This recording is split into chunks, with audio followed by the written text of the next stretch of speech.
నమస్తే, welcome to editor news.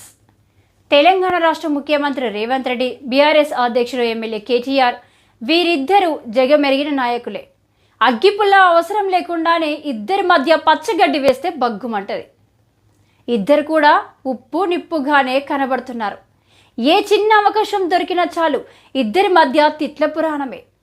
జిల్లేడు చెట్ల వరకు తీసుకెళ్ళింది రేవంత్ రెడ్డి. కేటీఆర్ రాజకీయం.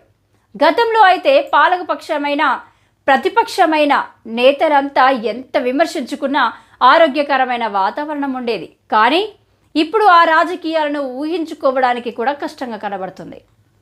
సీఎం రేవంత్ రెడ్డి ఎక్కడ దొరుకుతాడా అని కేటీఆర్ 1000 కళ్ళతో ఎదురు చూస్తుంటారు.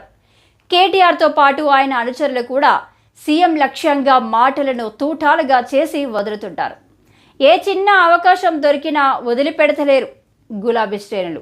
ఉప్పు నిప్పుగా ఉండే నేతలు ఒకే వేదికపై కనబడితే ఊహించుకోవడానికే చాలామందికి కష్టంగా ఉంటుంది.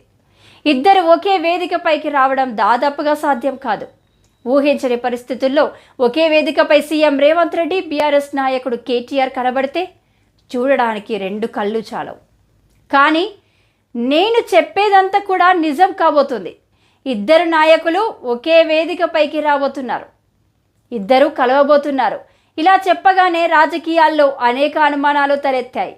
ఎలాంటి అనుమానం వచ్చినా పట్టించుకోకండి. ఇటీవలనే కమ్యూనిస్టు యోధుడు సీతారాం ఏచూరి మృతి చెందారు.